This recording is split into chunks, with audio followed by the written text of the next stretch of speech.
calculate it, to take advantage of current interest rates, we could refinance the existing bonds by issuing new bonds through the building corporation.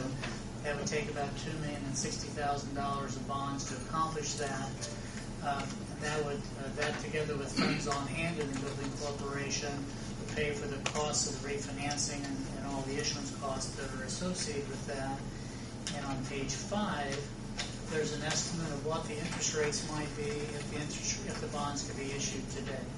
Now, the bonds, unfortunately, cannot be issued today. There's a process that we have to go through, but interest rates today range from just a little over 1% for the shorter-term bonds, so a little over 4.35% for the longer-term bond issue.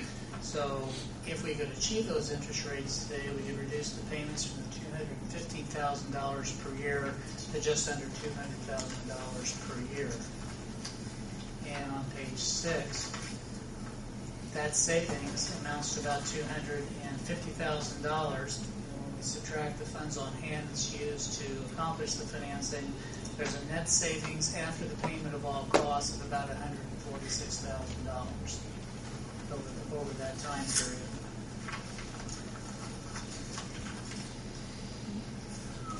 We also looked at a couple of other scenarios on page 4. Simply calculated what happens if we simply moved all the savings to the first year, reduce the first annual payment.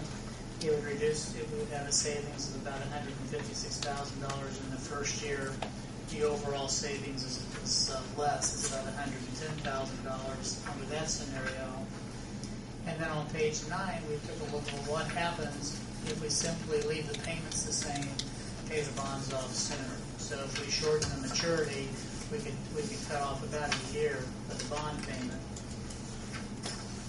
So instead of a 13-year bond, it would become a 12-year bond. And on page 10, we calculated the savings under that scenario is about $178,000. So under current interest rates, there does appear to be some savings. You can either reduce the payments, which is a benefit because that's all going to help the interest rate, or you could simply pay the bonds off a year earlier. The process that you go through, since this is a bond, it's not a bank loan. And so the process that we would go through is to prepare an official statement, and that's a document that includes economic and demographic information about the city, very similar to the one we prepared back in 2001. We would present that financial information to Standard & Poor's Corporation for a bond rating, and we would anticipate that would be an investment grade rating that would be useful in marketing the bonds. And then the building corporation would go through a process to authorize the issuance, because the bonds would actually be issued to the building corporation, and then we would start monitoring the market, because the reason you do this is to save money. And so unless there's a sufficient amount of savings, the bonds are simply not marketed. Another intermediate step is to retain an underwriter in that process that would actually purchase the bonds and remarket the bonds on your behalf, and we would be back and forth with the underwriter watching interest rates. When there was a satisfactory amount of savings, then we'd make a recommendation to the building corporation to go that we think that the bonds could be to your advantage to sell the bonds, then the bonds would be sold very quickly, and the refinancing would be complete. And that's a process. Interest rates have been very volatile. They've gone up quite a bit. Municipal bond interest rates, they go up and down. So it's a process of watching the market and making sure that we place them at the time. But we'll know for sure what those interest rates are before those rates are locked in, so we'll know exactly what that savings is going to be. And again, if the rates change and there is no savings, the bonds won't be sold. We just completed a refinancing for Davies County, and it took us 2 years. We started the process, and the rates kept going. We almost had it, and then about 2 years later, we finally got the right combination of interest rates that the bonds are refinanced.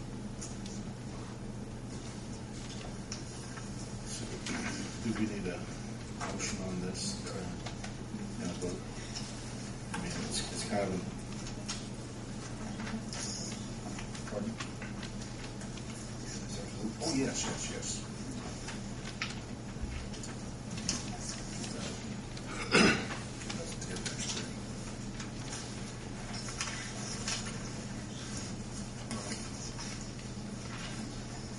Resolution 2000.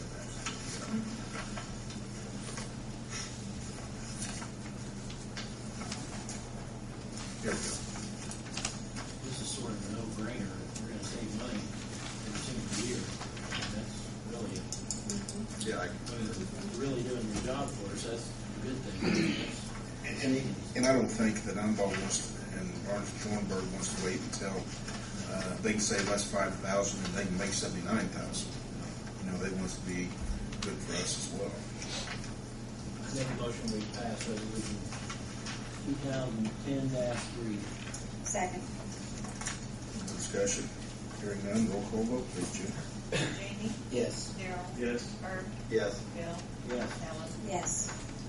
Thank you, Council. Thank you very much, Gary. Mr. Mark Foster-Kemper.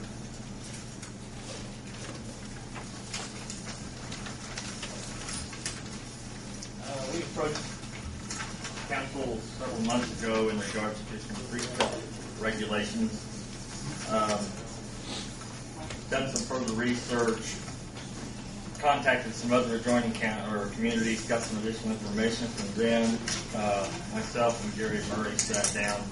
We consolidated those, took the better points of each of them.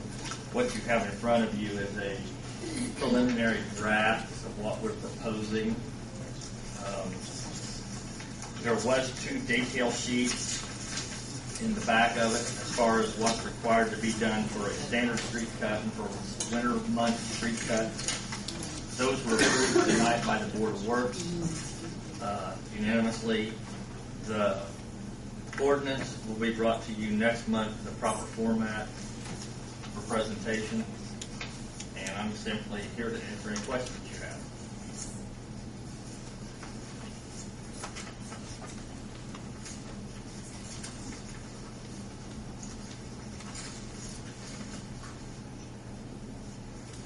Explain to them why we're doing this, Mark.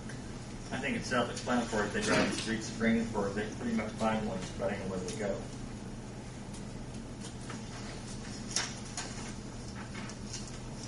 Right now, anyone that wants a street cut comes into the city, they give June $35. They give someone here $35 that June collects. They go out, they cut the street, they take 4 months to make a repair, they do an improper repair. We have no recourse. They walk away, they walk away. The main part of this is we give them very specific directions and guidelines. We get uniform repairs. We'll have some life to them. It won't cause us to have to go back and patch everything. It also gives us the ability, with the surety bond requiring performance to be maintained. If they don't, we simply contact their bonding agent, make the necessary repairs, and we recoup the money that's been spent. It'll come back to you next month, like I said, the presentation.